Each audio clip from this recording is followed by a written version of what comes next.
Who are the NHL's top 10 prospects? When will we see them playing in the NHL? And what kind of impact will it be having on their NHL teams? We'll answer those questions with my opinions coming up next.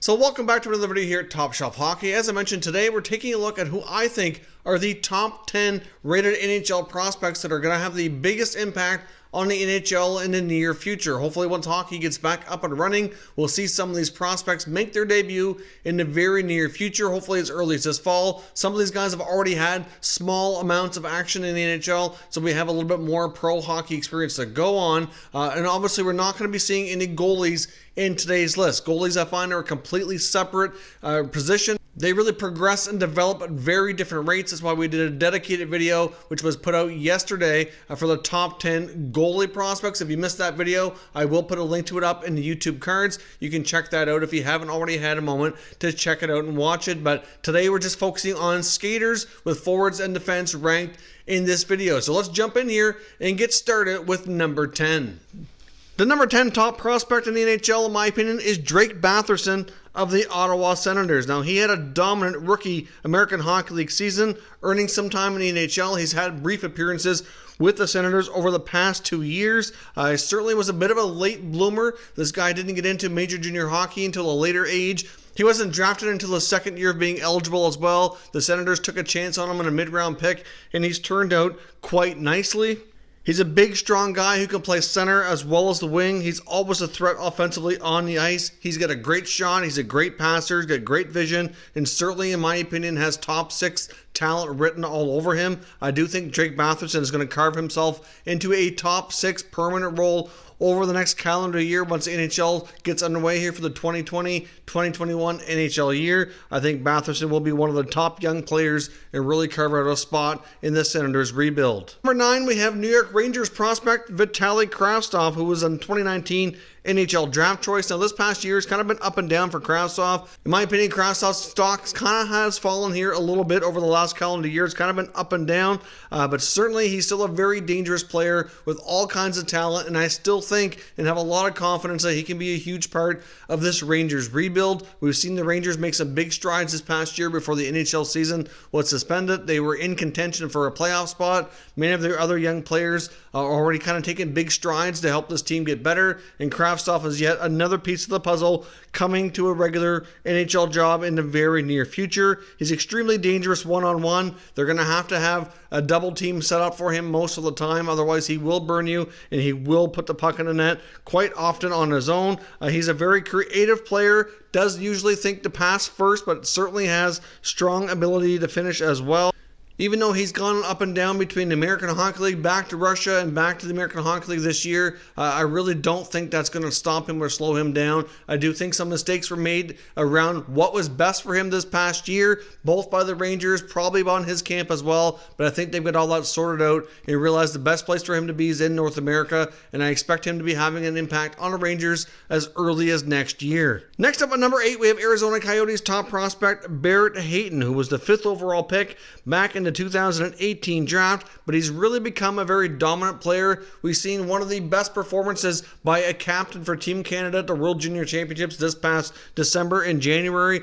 He was certainly stole the show and ended up having a very dominant tournament, helping Canada to the gold medal. He can play center, but they could end up putting him on the wing as well. He's an incredibly strong skater, great crafty playmaker. He's got a pretty good shot as well. We've seen him with Canada setting up for the one-timer on the power play quite often as well, and that's certainly something he can be very strong with. But like I said, he's not just a one-trick pony here. This guy, not only can he shoot, but he's a really strong playmaker, great with the stick handling, great deker, and obviously, just a very well-rounded player. He was playing in all situations for Team Canada and really showed some great leadership. In my opinion, obviously the Coyotes were really high on Barrett Hayton, and he was drafted higher than many expected here. But I think he's starting to show why Arizona was so high on him and proving that they made the right choice in that draft. Coming in at number 7, we have Detroit Red Wings defense prospect Big Mo Seider from Germany. He was another top pick in the 2019 NHL draft who was drafted higher than expected. Steve Yzerman was certainly looked upon as kind of going off the board with this selection, but so far he's had a very dominant year, developing quite handily. He's a great skater, he's a great passer, he's a big, strong defender, can win lots of battles along the boards, and his defensive game is certainly well ahead of where we see a lot of defensive prospects at his age and the part of his development here. One of the other big attributes of Mo Seider is he tends to be very calm, cool, and collected back there. He doesn't feel pressured to make mistakes. He always takes his time, makes the right play, the smart play, and gets the puck out of the zone and up the ice with relative ease. Of course, there's always room for Seider to continue to develop here, but it looks like he could be a huge part of the Red Wings blue line for many years to come. Next up at number 6, we have Buffalo Sabres 2019 first round selection, Dylan Cozens, who was number 7 in that draft. Cozens is a really all-around stud athlete, playing in all situations and doing very well during the 2019-2020 NHL season. He's an elite talent with high-end skating, incredibly creative with the puck. Currently playing in the WHL for the Lethbridge Hurricanes, absolutely tearing it up. Had a solid year for Canada as well. The World Juniors was another big piece to the puzzle to them getting to the gold medal. And I do think he'll be an excellent shot at making the NHL and the Sabres team for the following 2020-2021 NHL season. The Sabres have had trouble getting top center icemen to develop. Obviously, Jack Eichel's got that number 1 spot locked down, but they've had other guys like Casey Middlestat kind of stall in their development. Dylan Cozens could be the answer to come in and really grab that number 2 center spot and take the pressure off Eichel and allow them to spread out their scoring and really hopefully help this Sabres team really move forward and get things improving on a more consistent basis. Up at number 5, we have Montreal Canadiens future sniper Cole Caufield, who had a pretty solid rookie year playing in the NCAA for Wisconsin. It was recently announced he will return to the Wisconsin Badgers for a second year of college hockey, even though some of his other teammates, including other players we're going to see on this list, have opted to turn pro and sign NHL contracts.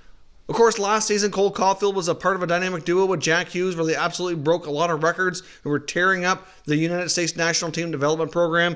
Caufield was a proven sniper, and many feel he can continue to go on to do so at the NHL level. He's got a full arsenal of shots, as well as being an elite skater, which certainly labels him to be a pure natural goal scorer, and many believe, like I said, that he'll continue to do that. Even though he's a small player, undersized, he can certainly play a feisty game and certainly bring that offensive threat to the Montreal Canadiens lineup in the near future. Obviously, spending another year at college hockey, playing against a lot of more experienced, older players, is certainly going to benefit him. I don't really think there's any drawback to him staying in school another year rather than turning pro. The Habs seem quite content to be patient with him, let him take his time, let him develop, see if he gets any bigger and stronger, and then graduate him to the NHL probably in another year's time.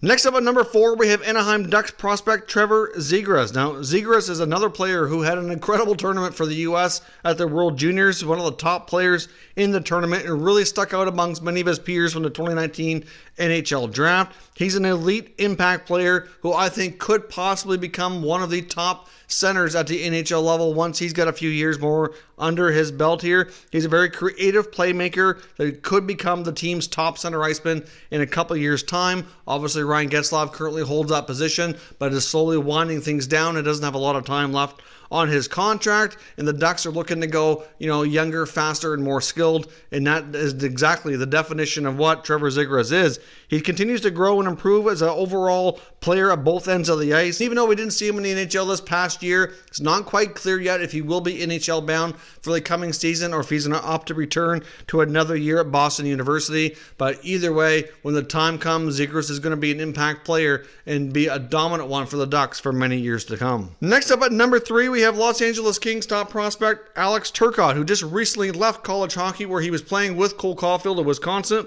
and signed his pro deal to join the LA Kings starting next year. Turcotte was regarded as the best two-way center in the 2019 NHL draft and has a lot of potential to become the team's next version of current captain and top center Anze Kopitar. He's an excellent skater who can certainly add a lot of offense, and he's certainly known as one of the top prospects around the NHL here over the past couple of years. Alex Turcotte is an excellent player at both ends of the ice. There's not a lot of flaws in his games. That's why I'm saying I think he could become a future Anze Kopitar and take over that top center spot here in due time with the Los Angeles Kings. And I do think he'll likely make the team at a training camp for 2020-2021 and slowly work his way up the depth chart there and become a future star for the Los Angeles Kings. Next up at number 2, we have Bowen Byram of the Colorado Avalanche. Now, Byram clearly is the top defenseman here on this list. He has the potential to be a top pair guy, a power play quarterback, and was basically a gift to the Avalanche.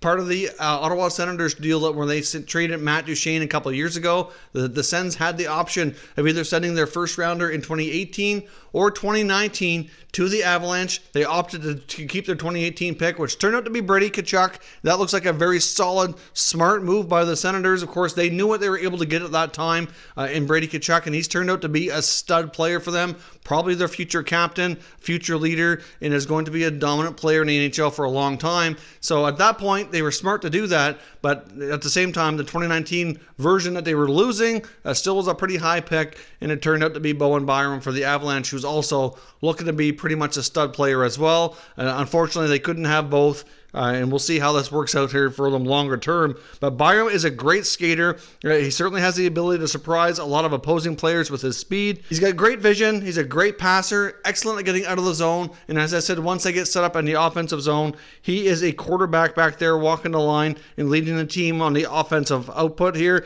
He is going to be another stud along with a guy like Cale Makar. You got Samuel Girard, you got Connor Timmins on the way and others. This Avalanche team is going to be so stacked. They probably won't be able to keep all of these young players forever, and we're going to see some of them move on early in their careers because they just won't be able to afford to pay them all. But Byram is yet another stud coming up behind Makar on the Avalanche blue line. Next up, in my opinion, the top prospect outside of the NHL right now is Minnesota Wild forward Kirill Kaprizov. Now, Kaprizov's been playing over in Russia for some time.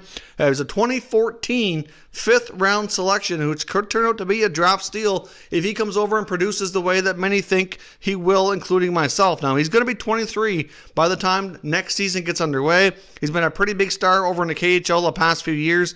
This past year, he put up 62 points in 57 games played. He's a strong skater who's really difficult to knock off the puck. He's got soft hands and a lethal shot. Now, the reason I'm ranking him number 1 is the fact that he is a little bit older, a little bit more mature than a lot of these other guys. More time to play competitive pro hockey over in Russia, and I do think that's going to give him a distinct advantage to making the transition to North America and to the NHL a little bit easier. Obviously, some of these other guys are already used to playing in North America, but they're not quite as used to the pro game and playing against men instead of guys that are junior age players. So I think Kaprizov myself is going to have a dominant rookie season for the Minnesota Wild. There's a lot of speculation he will sign and come over to play for the coming fall for the 2020-2021 NHL season. Of course, that's not completed yet, so we can't absolutely confirm that, but I know it was one of the top priorities for newly appointed GM Bill Guerin earlier this year to make sure he met with this player and to get him on board for coming over next season. Now, because this past year was the final year of his KHL deal, and we're trying to keep him to stay there, but he's certainly intrigued and interested coming over to play in the NHL for the coming year. So in my opinion, Kaprizov is going to be a huge star for the Wild. It's just a matter of getting him to commit to come over. Hopefully he sees the vision of them and can be that missing offensive threat that they've been looking for now for quite some time. So those are my top 10 NHL prospects. There is quite a few others as well that I had a hard time leaving off this list. So of course, as always, I want to know your thoughts, your opinions on this top 10. Any other players you think should have been included? Let me know your comments and your thoughts down below and we can discuss further in the comment section. We'll probably do other future prospect videos along here since we don't have any active NHL news to be discussing. Obviously, things that are around prospects in the draft will be a top priority and a top topic here on this channel in the coming weeks while we wait for the NHL to return. If you're new to the channel, consider subscribing and turning on your notifications so you don't miss any future content, and give this video a thumbs up if you enjoyed it as well. I'd appreciate it if you did. As always, thank you for watching, and I will catch you next time.